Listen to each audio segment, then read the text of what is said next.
All right, so moving on to history. What is history? History is God's story of what? His creation. So for history, we learned a little bit about who? Moses. So we're going to learn about Moses again. This is one of two parts, and it's Providence in escaping Egypt. Now say Providence with me. Providence. One more time. Providence. That's a big word, and we talked about it about what? This past couple weeks. And what is Providence? Do you remember? Go ahead and tell me if you remember. It's what? God's care and protection for his creation. Is it God's care and protection for animals or for just humans? No, it's for all of his creation. So everything that he's made, he protects. And we're going to see that in the life of Moses. And the more we talk about providence, you can probably start putting things together in maybe your family where you see God's care and protection. Or what's a really good question that you can ask your parents is, Mommy or Daddy, where can we see God's providence in our lives? And maybe they can tell you a story of where God was caring and protecting for your guys' family, as he does every day. But maybe an extra big event that may have taken place in your family. All right, so we're gonna learn about providence and escaping Egypt. So for the writing part, my group A, I believe you're just gonna trace the words that are missing, or trace the words that are written there for you. Group B, you'll go ahead and write this, but just wait till the end of the video and I'll put a picture up of what you're gonna write. So for your little assignment right here, what we're gonna do, is I already got one started for you, you're gonna need your little bag with tissue paper. You have red, you have yellow, yellow. You might have some bright yellow, and you'll also have some orange. So what you're gonna do is, I already got started. Oh, you're also gonna need a glue stick, not liquid glue, because liquid glue is gonna get really crazy with this project. All right, so right here you have what? You have a burning bush, you have Moses, and you have fire in the background. So what you're gonna do is you have two options how to glue your fire, which is your tissue paper. You can put glue on your tissue paper, just like we've done here, and just lay it on flat, probably one layer so we can still see the flames. Or one of my most favorite ways is a little more time consuming, which means it takes more time, but it's very fun. So you get your little tissue paper just like this. And what I'm gonna do is I'm gonna grab the middle, just like this. So it looks like a little mini flame. And I'm gonna go ahead and put some of my glue from my glue stick on the bottom of that little flame. And I'm gonna glue it wherever I have fire. Just like that. So now it's sticking up and it's really spiky like this one, like actual flame. Now, am I gonna want to cover my whole bush in fire? Well, is the whole bush here covered in fire? No, there's some spots where it's still green leaves. So then you'll get your green color crayon, color pencil or marker, and you can color the rest of the bush in green, just like this right here in 1 minute, just like that. So make sure you color in your bush green, color your picture, but also make your flames with the tissue paper. All right, so while you do this, while you work on that, I'm gonna go ahead and read Exodus 3. So I'm gonna go ahead and read it. Go ahead and get started on your paper and just listen as I tell you the story. All right, so I'm gonna go ahead and read from the Bible as you work on your page. We're reading Exodus 3, Moses and the burning bush. Now remember, our focus point is what? Our focus point is the providence in escaping Egypt. So let's see if we can see his providence. Remember, we saw his providence when Moses was a baby. What? God saved him from being killed. He saved him, and was he just saved and did he become a slave like all the other Israelites? No, Moses was adopted and he became what?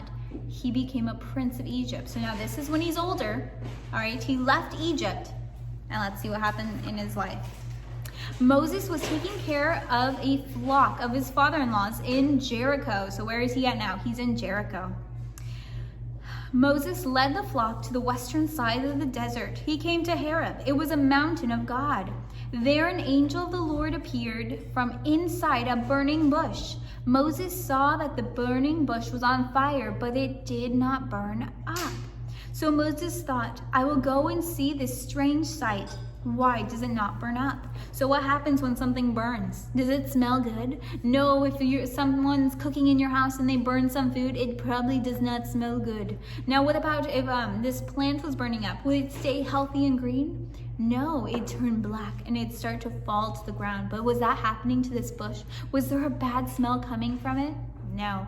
Was it beginning to turn black and crumble to the ground? No, it stayed healthy and green while it was on fire. So Moses thought, I'm gonna go over and see what's going on over here. So let's see what happens next. The Lord saw that Moses had gone over to look. God spoke to Moses from inside the burning bush. He called out, Moses, Moses. Here I am, Moses said. Do not come any closer, God said. Take off your sandals. You are standing on holy ground. So let's see. When Moses went over to the bush, God said what? Moses, Moses. And Moses said what? Here I am. Did he listen the first time, the second time, or the third time? He listened the first time. God said, Moses, Moses. And Moses was like, here I am. He was obedient. Let's see what happened out of his obedience. I am the God of your father. I am the God of Abraham. I am the God of Isaac. I am the God of Jacob. When Moses heard that, he turned his face away, for he was frightened to look at God. The Lord said, I have seen my people suffering in Egypt. I have heard their cries because of their slave drivers. So what happened? Remember when Moses, he was saved as a baby, he became a prince, but what happened to all his people, Moses' people? They became slaves. Remember we talked about slaves? They're beaten, they're forced to work, they're not given food. They live really bad lives because of the people that have them captive. So God said what? I have seen my people suffering. I have heard their cries, and I want to what? I want to take them out of Egypt. So let's see what he says. So I have, So this is what God says. I will bring them into a good land, and it will have a lot of room. And it will have plenty of milk and honey. So what? God wants to take the Israelites. He wants to take them out of slavery and put them where? In a beautiful land with a lot of room, with what? Plenty of milk and honey. Now, milk and honey back then or right now, do you have milk and honey in your house? Probably. But back then, if you had milk and honey, that means you were pretty wealthy. You were well off. So from being a slave to having milk and honey meant a big deal. Now listen, I already said that.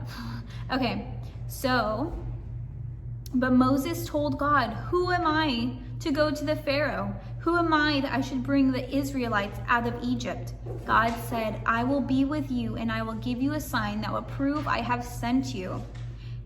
When you bring the people out of Egypt, all of you will worship me on this mountain. So what happened? God what? He had a job for Moses to do what? To get the Israelites out of Egypt. So let's see really fast what happened. We have Moses right here. All right. He was what? He was an Israelite. All right. And they're poor. And then we have, let me do this a better way. All right. So now we're going to see what's really going on here. All right. So we have the Pharaoh. Now the Pharaoh is what? He is a king of the Egyptians. These are his people. All right, now is the Pharaoh a good guy or a bad guy? He's a bad guy. That's why we gave him a mean face. Now he's a bad guy, and these are his people, and his people look happy, but do we know why they're happy?